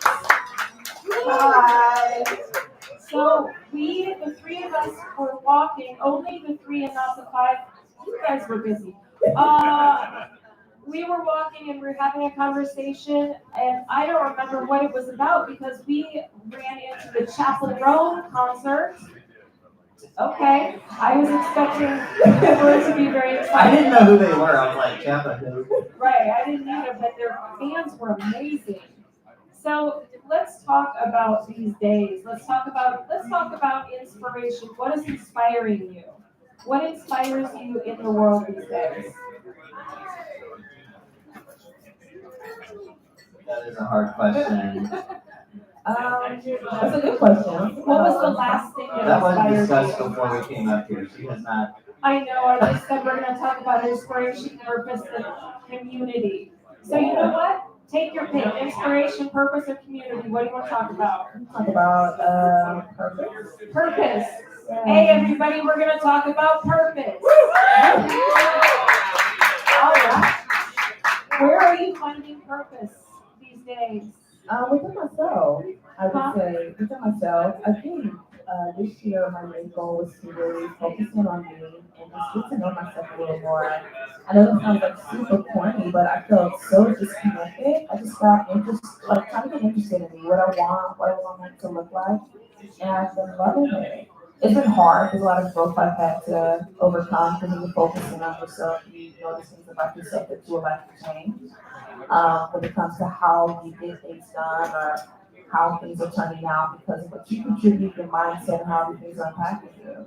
So it's been really interesting. I like to take a look back at my days. It's been like a lot of intense thoughts, but I feel myself growing. It's like where I've got into a rut of habits that I don't too much like or appreciate, or I'm just bored with. So now it's just like this new stage and new growth in my life. And it's just like always look how you want to look, but you're going to get what you're supposed to get out of it, you know? Yeah. I think when we were talking, I called Ryan about a thought that I had when I was telling them that I'm learning that this is going to be a big deal because that's right. Yeah, so that's true, but it's not going to be easy. It's getting a little bit too loud in here for me to hear my friend Tiki talking. Yeah, we're the Respectfully, assholes. Shut the fuck up. All right, go ahead. Yes. Thank you. Thank you. Well, Yeah. The room for loud conversation is the middle one. So like I was saying, is I'm realizing that it's going to be a good year because as long as I put in the effort, you know, and I'm going to grow, but it's not going to be an easy year. See, that's what we were talking about. We were talking about the difference between a good year and an easy year, and how, like, you can have an easy year that is a good year, but you could also have a good year that's fucking hard. Yes. And it's, you know, you're talking about putting in the work in yourself, which is so difficult. Yes. What like methods have you been using? Because my method of laying on the floor on the yoga mat, not doing yoga, you should try watching. gooning. I should. I mean, honestly, like, I do. I should. I've been. And we need to talk about poppers and gooning real quick. Just quick caveat. So, Can we take a detour from talking about the I'm so self-work? sorry, Tiki. No, it's okay. I would like to talk about poppers and gooning. Okay, yeah, so there's actually these videos called popper baked videos, and it's usually like really, really bad, like techno dance shit. I hope you're taking notes. And it's like the hottest, most raunchy, most disgusting, most primal, most demoralizing porn you've ever seen. I love demoralizing porn. And you got your poppers in your hand, and the screen's like, "Get ready, popper pig." You know. Be sure. Wow. Take the popper. Yes, you got. It says hit in 3, 2, 1. And then you're like, and you got. I ran into that one on Twitter once before, and it's kind of fun. It's a fun little game. Yeah. It's like solitaire. But I'm getting too old to popper bake. I'm 35. My heart can't take it. I mean, seriously, poppers will kill you. You gotta salvage those brain cells. I climaxed on poppers for the first time and thought I might die. I was like, well, my heart is going. Yeah. People do that. Yeah, I mean, they really do. Can I take us on another detour? Yeah. Okay, so I just realized that on the stage, like, I know that 3 of us were YMCA members. Yes! Yes! You guys, I have been wanting, since I started the show last September, I have been wanting to get. Wait, we gotta get back to Tiki. We gotta get back to Tiki. We're gonna talk about that toenail later. Have you ever been to the downtown YMCA? No, I haven't. God damn it. I found a toenail in the hot tub with my friend Kim, who's right over there. And here's the thing, you guys, it wasn't a toenail. It was a fucking wizard claw talent. It was a seashell. It was a sea, And it was a nail? my And foot. it was infected. It was That's probably why I fell off. something. My foot found it, and I picked it up, and my first thought was, oh, look, I found a seashell. And then my next thought was, why the fuck would I be finding a seashell in a hot tub in downtown Kansas City? Now, listen, I was in California for 6 years, so I really had that moment of like, we are not in California. What is this then? And then I stared at it for another couple seconds trying to figure out what it was. And then I figured out what it was. Back to you, Tiki. So, you were talking about reflecting on your day. Yeah, you said What methods? Do you journal? Do you journal or just like, what do you do? I don't know. I guess I like trying to take on more tasks. Like what I want my day to look like, what I want. So at job trying to get promotion, want to get into coaching and like leadership roles. So asking for more responsibility. My manager asked I should be my mentor. I like how she like goes about her life. She's very strong, very confident, and well spoken, and she knows how to command a room. And that's something that I want to be able to do. I can teach you how to command a room. You just yell, shut the fuck up a bunch into a Shut the fuck up! What I do there? Yeah. What type of words? I believe the Zoomers have left.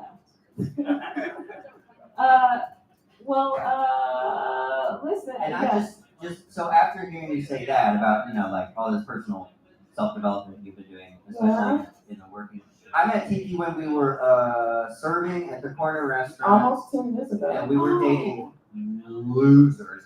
And the whole thing of our friendship was, oh, well, last night, my horrible fucking boyfriend did this, and we just never not been friends. No, we were not friends. We got into it over For coffee because you thought I was being annoying, and then Beyonce dropped Formation. And we set our differences aside. Ryan came to me and was just like, can we stop fighting because I have to talk to someone about Formation? And we just beat out over it, and we were on drugs. We're like, just beat out over it. It was amazing. It was a moment. Yeah, she does. And we've been best friends ever since, basically. Yeah. On Beyonce, I have my LeBaron. When I was 22, I blew out on B-Day. Yeah. The speakers. Then I had a Chevrolet, and when she dropped Lemonade, I blew those speakers on that. And I just now have blown, I'll show you in the car on the way home, the speakers on her new album. Wow. On Cowboy Carter. Louder! Cowboy Carter is a masterpiece. Her fucking remake of Jolene. You know what? I'm not usually a fan of remakes, especially not Dolly Parton, because That is great, but You it's know? not even top 10 on the album.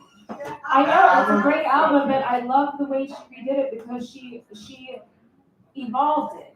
She didn't change it. She didn't fuck it up. She evolved it, and that's all I have That's to what I say. My like. Vivans also On that real wore quick, we told minutes ago, she's talking in the spirit of her grandmother. So she's not talking about Jay-Z, she's talking about her great grandfather. And she's like taking on the spirit of her grandma singing. Wow. I love that. Which is why she says Creole baby bitch from Louisiana. One time I found a can of green beans in the downtown YMCA locker room. What? Nothing to do with Beyonce or I found literal poop Yeah. in the shower, like someone I have not had the experience. Well, of the you haven't been in YMCA. the shower. I actually no, I haven't. Well, no. A guy one time told me in the locker room, we were trying to make small talk because we were standing near each other, and he was like, "Aren't my underwear silly? They're dinosaurs." So that was the weirdest thing that happened to me at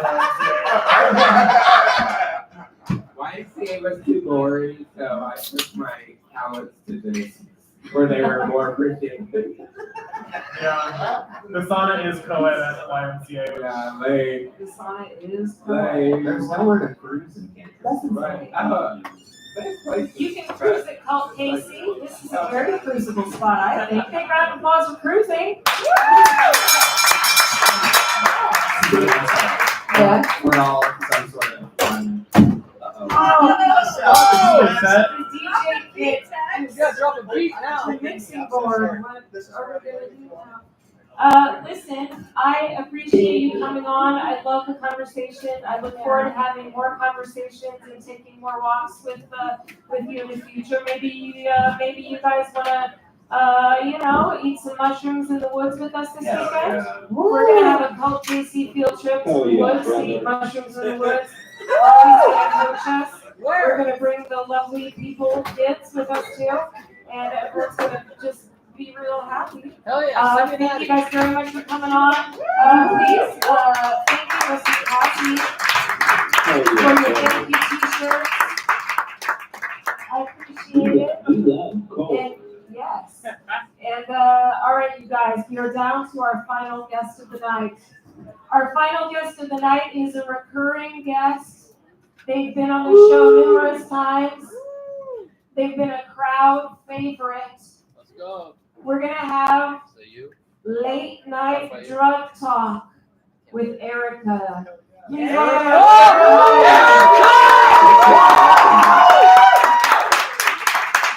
Shirt, Erica. Wow. Oh, you like It's sparkly. If you look close, it's like gilded. I love it. sparkles for late night drug talk? Yes. Hell yeah, man. Late night drug talk. Erica Holiday. This is your third time on the show, yes? It's been a pleasure. It's been a pleasure to have you. It has been.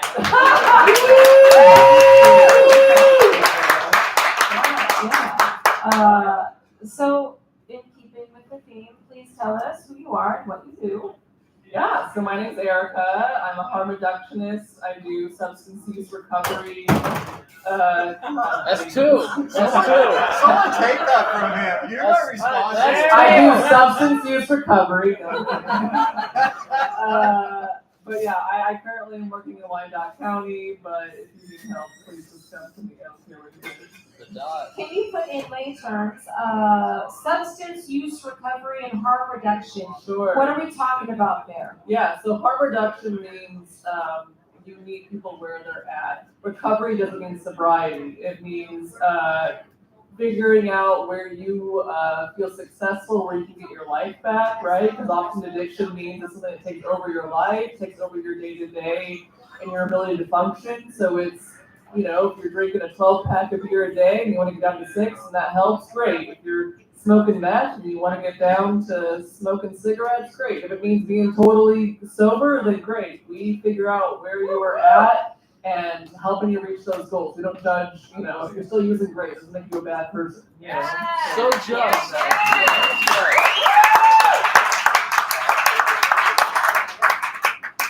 Tell me how you got in, tell me. Don't just tell me, tell us. We would like to know. That's a good way to, we would like to know how you got started in this.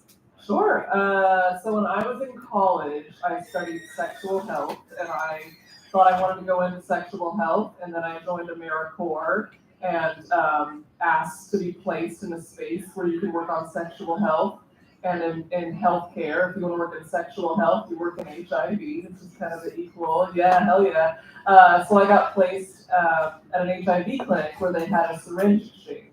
And for those of you that don't know, a syringe exchange is where people who inject drugs can exchange their used syringes for clean ones, for non-used ones. If you reuse or share syringes, you can get HIV more likely, you can get hepatitis C more likely.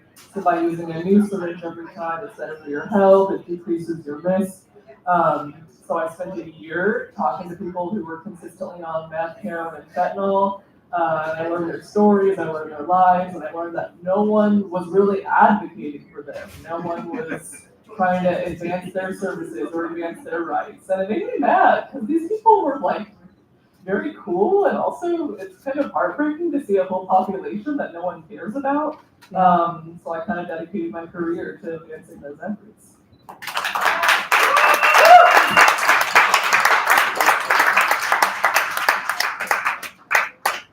We love having you on.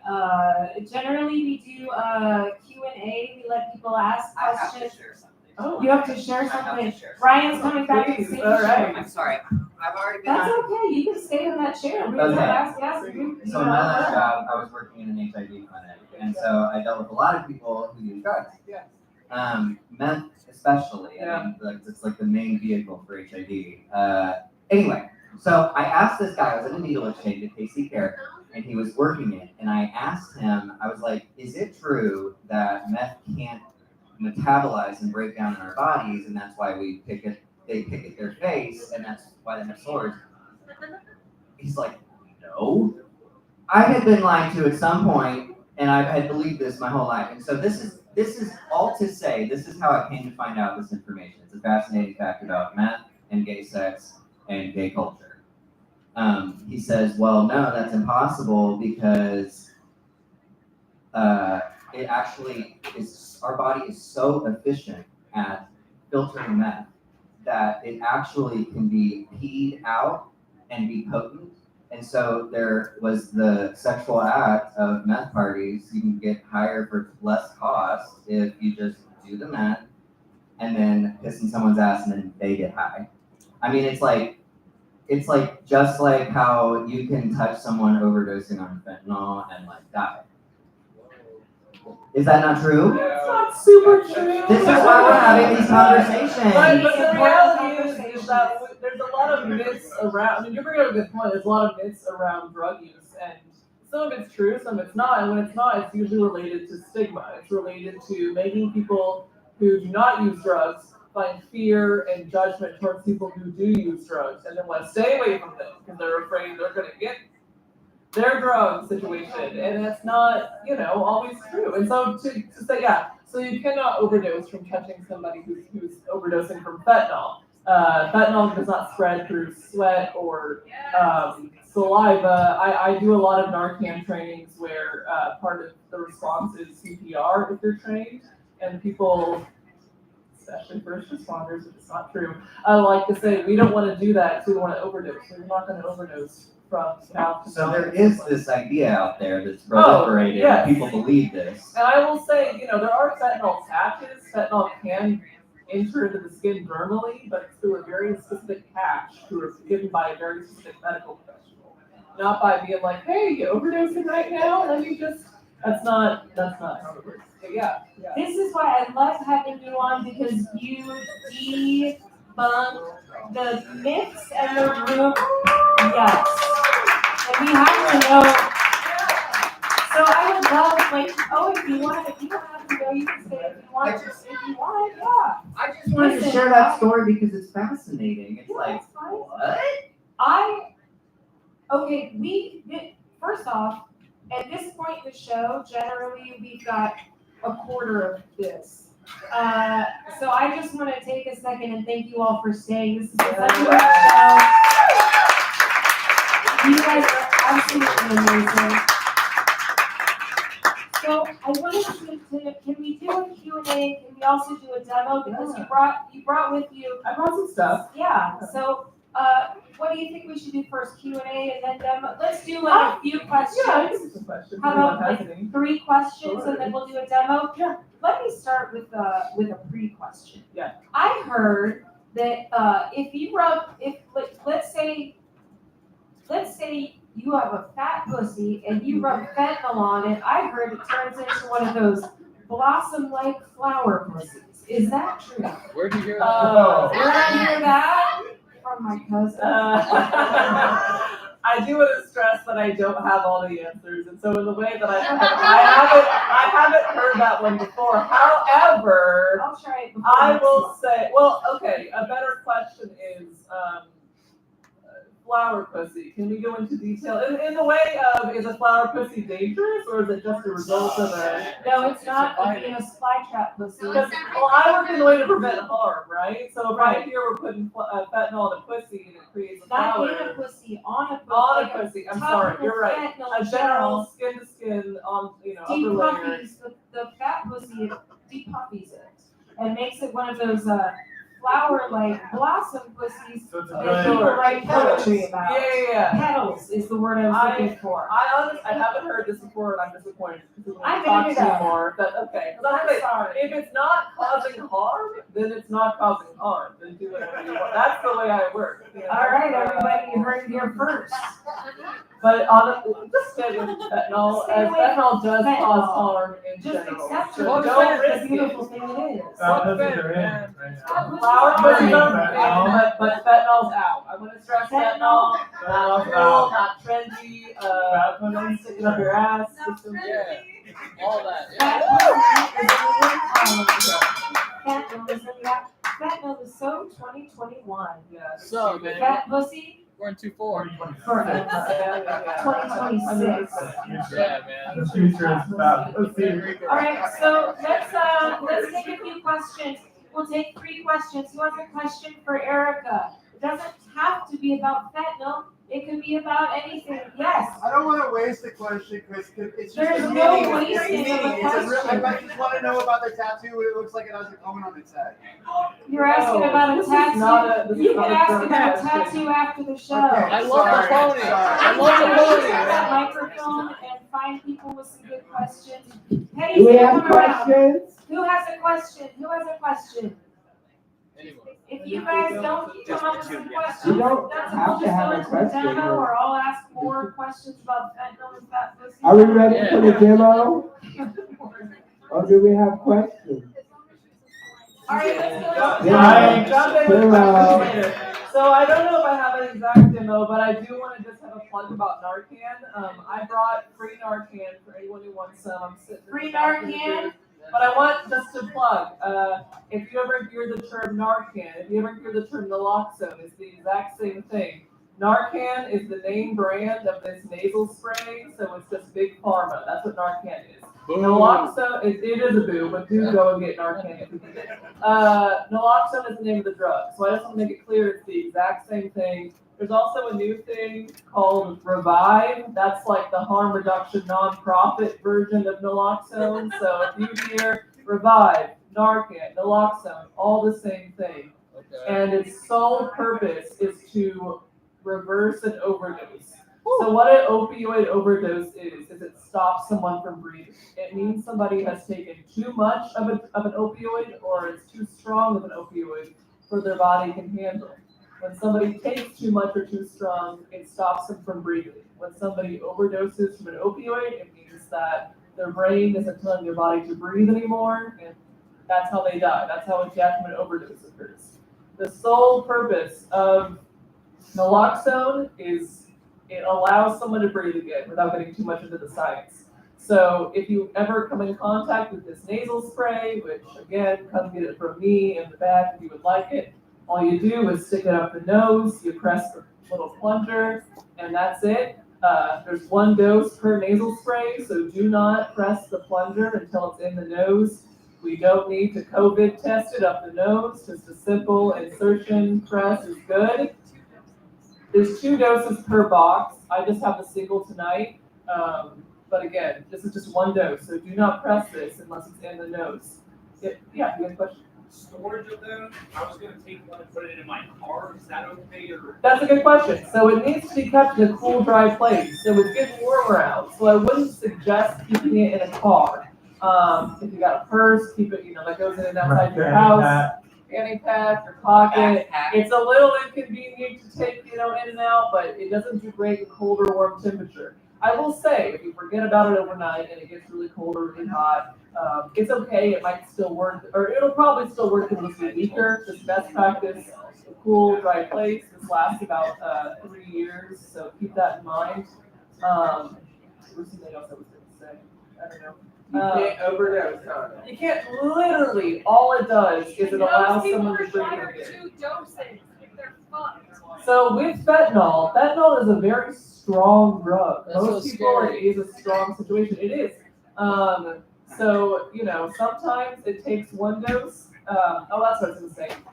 What you're looking for with an overdose. Someone's going to have trouble breathing. It's going to sound like they're snoring. So like that's what it's going to sound like. They're going to have pinpoint pupils, blue lips or fingernails because it's that lack of oxygen. That's what you're going to look for. Go ahead and use it. If you see that, check, say, hey, friend, sir, ma'am, can you hear me? They're not responding. It might be an overdose. Look for those symptoms. Go ahead and use it and then wait 2 to 3 minutes. If they're not coming back, if they're not making eye contact with you, or responding, go ahead and use the second one. We do recommend calling 911. I know we don't always want the police on the scene, but almost all first responders have Narcan on them. And sometimes it takes more than 2 doses to get someone out of an overdose and it's really strong fentanyl. So best practice is calling for backup. What's the window of time of overdose that you have to act? That's where it's tricky. Depending on everyone's body type is different. So their reaction to an opioid is going to, someone can die from an overdose from seconds to minutes to hours from the drug they take. So best practice, act quick, because we don't usually, even if it's our friend, we don't know exactly what they took. We don't, even if we know when they took it. Like, honestly, most drugs that you buy that, could have an opioid in them are not what you think they are these days. There's fentanyl in a lot of stuff. So even if they say no, it's a pure whatever, it might not be. So best case scenario, call for backup and act if you don't know. Yeah. What if all I have is expired Narcan? If all you have is expired Narcan, still use it. If come to me and I'll get you some fresh, but say someone's overdosed and you pull it out, it's past expiration. It might be weaker, but sometimes even the amount of Narcan that's in a nasal spray, you don't necessarily need this much. So if it's all you have and nothing else is around, still use it. I want to stress, if you're not sure, if you're like, is this guy overdosed or passed out from alcohol, Narcan does not hurt you if you're not overdosing. If I could use it on myself right now, and I would just keep talking to you because I'm not in an active overdose. So when in doubt, and you're not sure, use it. If it's expired and you're not sure, if you love it in your car and you're not sure, use it anyways. If it's still safe for life. Narcan.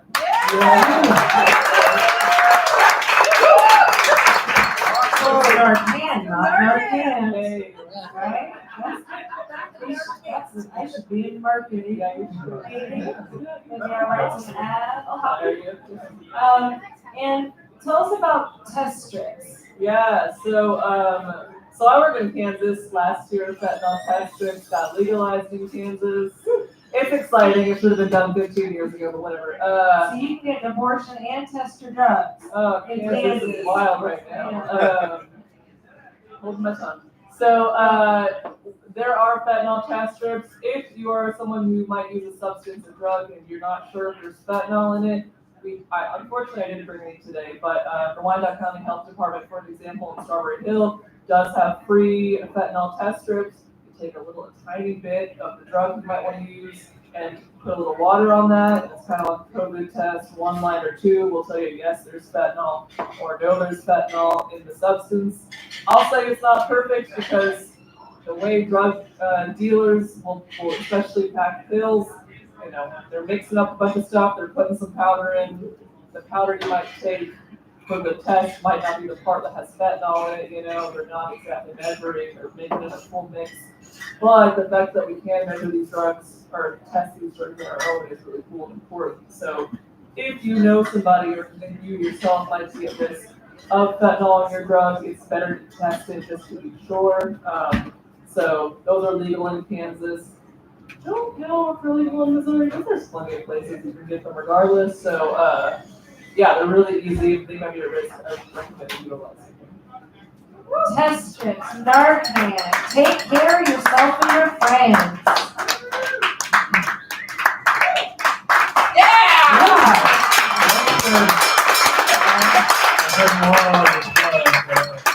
Right? Take care of your friend. Take care of yourself and your friend. Isn't that a fucking beautiful way to go That's out? important. Right? Right there, that's important. Man, that's a cult rule. That's the Bible right there. Rule. Take care of yourself and your friends. Yeah. And test Hell your yeah. drugs. And don't rub fentanyl on your pussy. Don't rub fentanyl. Don't risk do it. that. Fentanyl. Just don't do it. Don't risk it. Just work on your self-acceptance. Work on yourself. Work on yourself. Yeah, go to therapy. It's not that Go to scary. therapy. Yeah. Accept your And buy a pair of pussy. tight pants to show off your Yes. pussy. Okay, 2024 is the year of the camel toe, all right? yeah. It's a good year. Heard Not that. an easy Yep. year, but a good year. That's a good strategy. Yep. We all got angry camel toes. We all have angry camel toes here at Cult KC. Right?